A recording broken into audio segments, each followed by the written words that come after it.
bago mag-December to siguro or December, yung lahat ng ating mga lalaki nito, ibebenta na natin yan, tsaka yung ibang natin bibi. Bawasan na natin sila dito. At doon naman tayo magpapalaki doon sa kabilang lote na paglilipatan natin. Okay.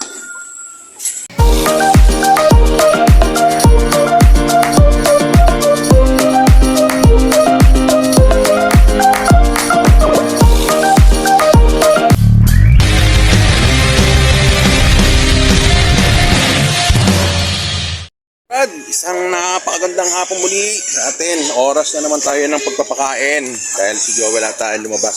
Parang wala rito. Mga gutom pa yung ating mga alaga. Yung ating mga alagang manok. Iniiyak yung ating mga alagang baboy. May pinuntahan siguro si Joel. Okay, tayo, dahil wala pa si Joel, tayo na magpapakain ng ating mga alaga.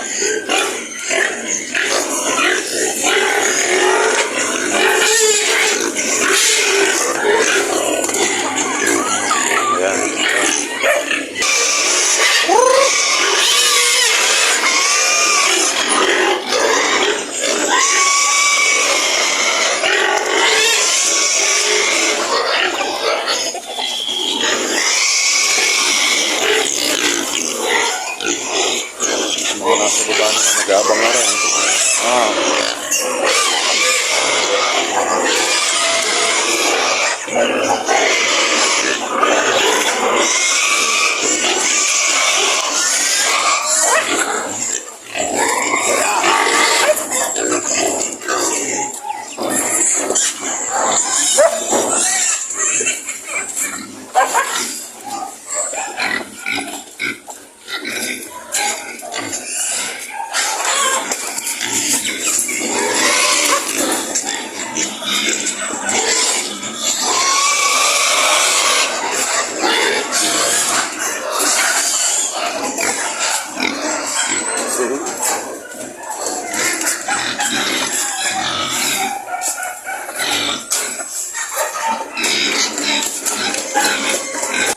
Ito mga kabrad yung natira dun sa binayad natin dun sa ating pinagkakautangan ng pitch yan, yung bansot.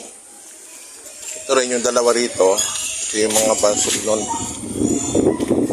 Sa atin ang natitira lang talaga yung mga maliliit. Ito. Lipat natin. Ngayon doon si Joel na magpakain ng native dahil mayroon siyang timpla doon na para doon sa mga native natin. Kaya nandito sa mga puti at saka dito sa native natin, dito ako na nagpakain. Pinuntahan siguro si Joel. Ayan.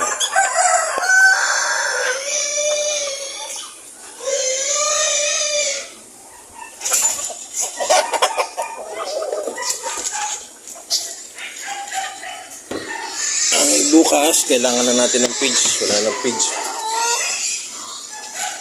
So, konti na lang yung page natin dito. Bukas ng umaga, wala. Pero obligado ata tayo kumuha ng page ngayon, mga kabrad. Dahil bukas ng umaga, wala silang page.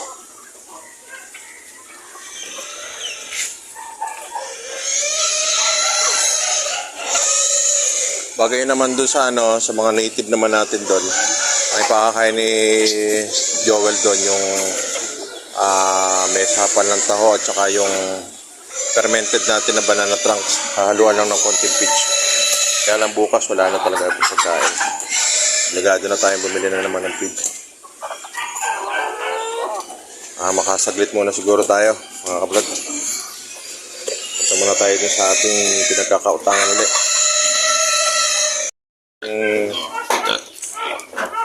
Sige, dali lang bili tayo ng page.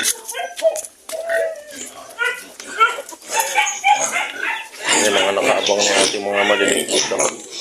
Nakakuha muna tayo ng page. Tayo mga kabrad niyan dito sa ating pinukuhaan ng page. Ayan si Ginoon Tasyo. Hello. Andiyan may bus natin? Andiyan. Ito. Nasa loob. Tigisa. Ay. Mga kabrad. Nakakuha na tayo ng page. Toy starter. Kukunin pa ni Mimo yung breeder. Ngayon, babalik na naman tayo dun sa ating farm para madagdagan yung pagkain nila. Kasi kulang yung kanilang pagkain.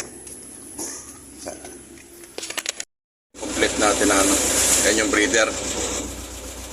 Okay. Bye! Bye-bye! Bye. Okay. Sige, thank you. So ayan mga kabrad, nakakuha na tayo ng page dahil kanina nga nakalimutan ko na kulang pala yung pagkain kanina ni Joel doon, kaya bumili tayo ngayon. Patungo na tayo ngayon doon mga kabrad. So ayan mga kabrad, okay na, dito na tayo.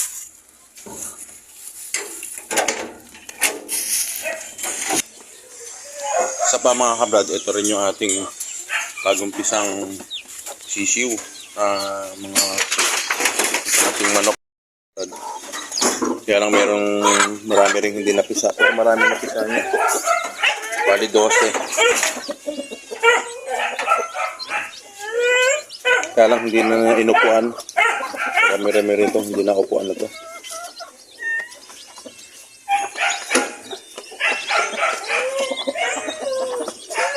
Merong isa ngayon, oh. Binalatan ko na lang yung isa na yan. Pero yun nandito, bali 11. 11 yung nandiyan, tapos yung plus 1. 12. Yung isa binalatan ko makabot, kaya lang hindi nakasurvive dahil iniwanan na ng ina. Iuwi na lang natin yung mga itlog na to. Alaga.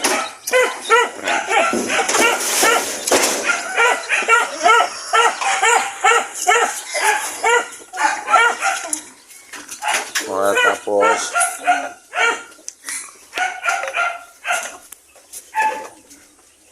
dito rin meron na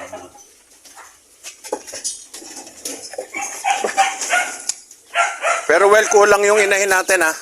Tigkalahati lang yung doon isa, yung dito sa may anak. Bigyan pa tigkalahati. Ha. So ayan ha, pinulog na naman. Ito maganda yung ating mga lahi ng mga manok ngayon mga kabrad. So ang kinuha natin mga kabrad doon, ito nga, isang starter tsaka isang breeder.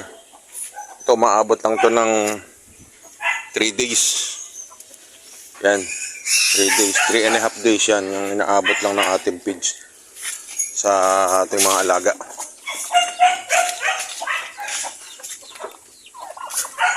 Pinakain mo lang, well, inulitan mo lang sila ng pagkain doon, mga manok.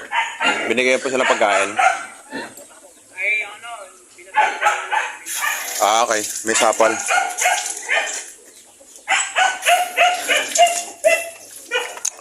Dito na muna sa dulo natin. Meron na tayong buyer nito, sana nga mag-go siya. Ito, meron na tayong, bali itong tatlong to. Meron na tayo yan. Saka yung 8 na nandun sa kabila. Yung 3 doon at saka yung nandito sa ating mga crossbreed. Kung maganda naman ang offer sa atin ang presyo, okay na, bibigyan na natin. Pero kasi kung itong mga ililitsyo natin, medyo kahit paano kikita rin. Kaya lang gusto natin mabilisan.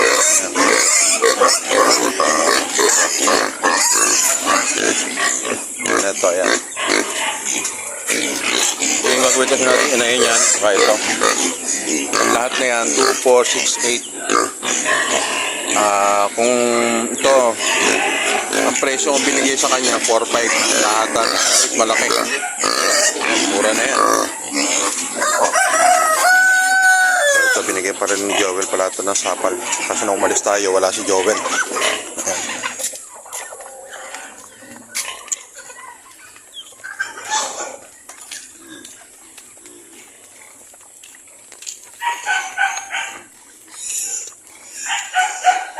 Dagdagan mo pa well pagkain nila. Pagkano. Tsaka kulang yun eh. Pero may tira pa dun, di ba? Oo, kulang yan. Yun nandun. Sige, pakain mo na dun. Para ano. Silipin lang natin dito yung ito. Inupuan na niya. Siguro posible yan. Hahalimhiman na yan. Ang ano ko, target ko by next year. Mas marami na tayong manok. Mas marami ng alaga talaga. Ma'am! So yan mga kabrad, dadali na ni Joel yung ano doon feeds na nabili natin. Tinawag tayo nung nasa tapat na bahay na yun, yung magandang bahay na yun sa harap. Yan yung may gate na gray. Kinausap na tayo na pinare-reserve na yung dalawang baboy natin dito na natira. At yun nakareserve na sa kanya ay December. So kailangan maging maganda timbang nito.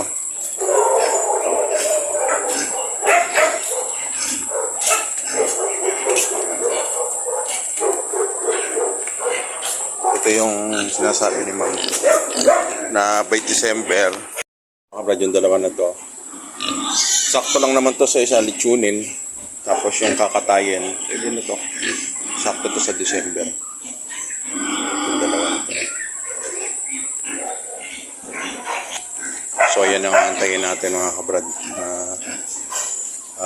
Meron na tayo ritong buyer na kahit sa paano makakapag-survive tayo sa ating mga alaga.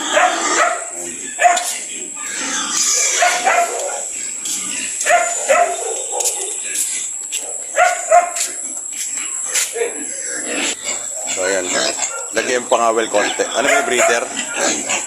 Breeder ano? May starter pantira dyan, di ba? Kaya pinakaya mo na lahat. Dito po. Nakatagang kamay niya.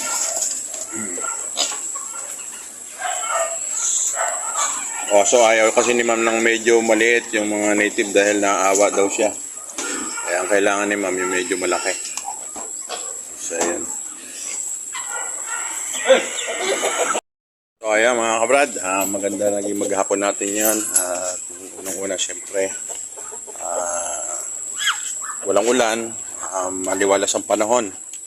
At yun nga, pati yung ating mga alaga rito ay malisisigla. Kaya isa pa, meron tayong mga napisang sisiw ngayon na muli natin palalakihin. Kaya ito, by December, ito namang mga bago mag-December to siguro, or December, yung lahat ng ating mga lalaki nito, ibebenta na natin yan, tsaka yung ibang nating bibi.